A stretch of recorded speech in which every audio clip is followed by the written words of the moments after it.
Okay, so continuing on in our journey of understanding AWS CDK, it's important to understand that there are three types of classes within each AWS CDK construct library.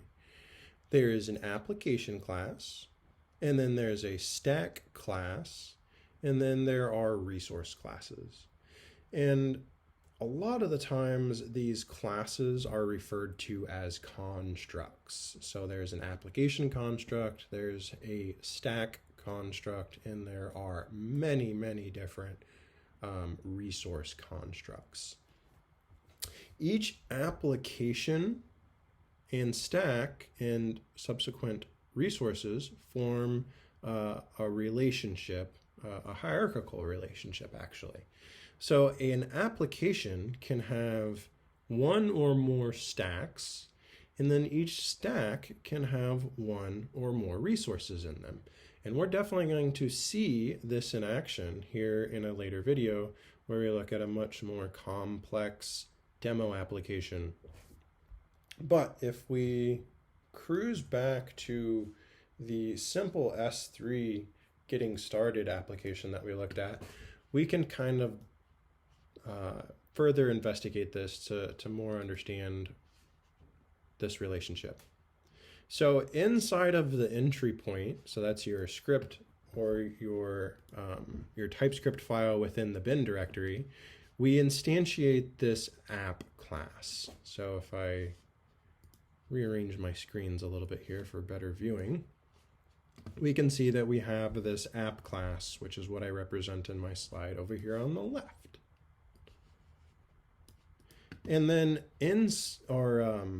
next is what I do is I instantiate an instance of a stack construct, and I pass my stack construct my instance of my app so that they can form a relationship. So if I go into my CDK S3 bucket stack class, we can say that it extends from the base stack class or the base stack construct, and then inside of that defines my S3 resource construct. And that is given a reference to the this keyword. So in JavaScript or TypeScript, this refers to the enclosing class, right? So that builds the relationship hierarchy from the lowest level bucket resource construct to the stack resource construct. So again, we have application and then stack and then one or more resources. So application, stack, and then the stack has a resource.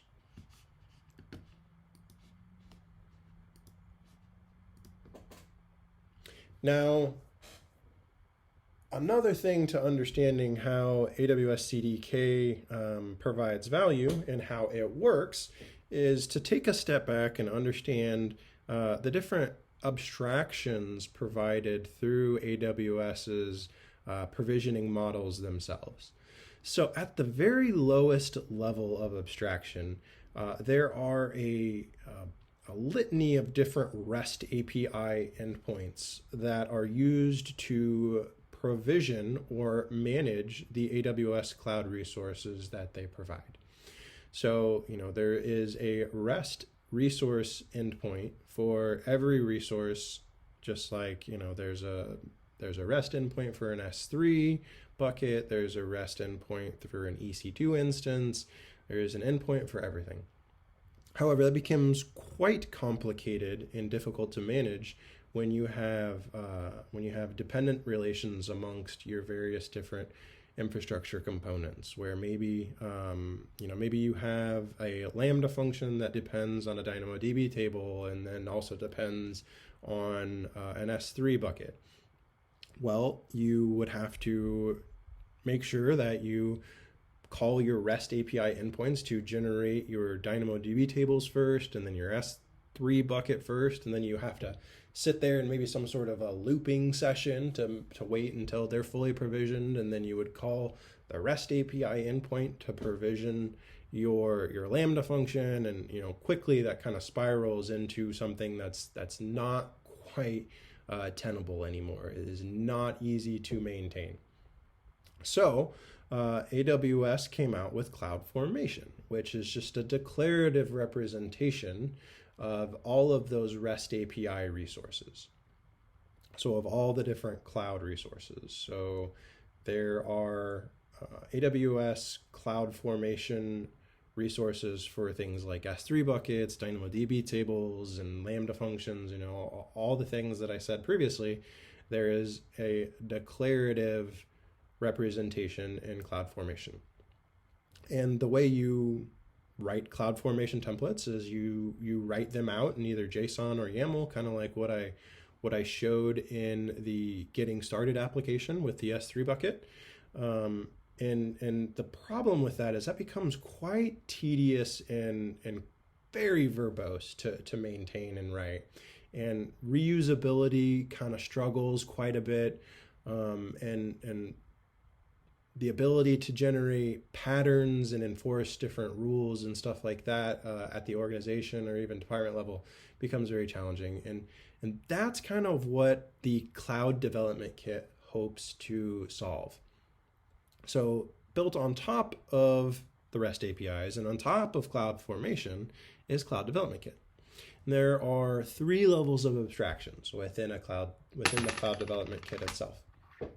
The first level 1 set of constructs are one-to-one translations from the CloudFormation resources to a programming language implementation. So an implementation in one of the different CDK construct libraries. And then on top of that are L2 constructs. And L2 constructs are kind of just inheritance on top of the direct CloudFormation translations. And they provide a lot of common defaults to really common scenarios and paradigms that you're going to deploy your applications in. And then, on top of that, you start building constructs in layers 2 and layer 3 that maybe utilize a number of different lower level constructs. So let's say you have, you always deploy your serverless REST APIs with something like API Gateway, a DynamoDB table, and a Lambda function. Well, you can combine all of those constructs into one and call it your company's serverless REST API construct. So that you can just deploy one construct, one class called serverless REST API, let's say, and under the hood, that's going to piggyback on top of the AWS Lambda construct, the DynamoDB construct, as well as the API Gateway construct. And that sort of starts to emerge as a pattern, right?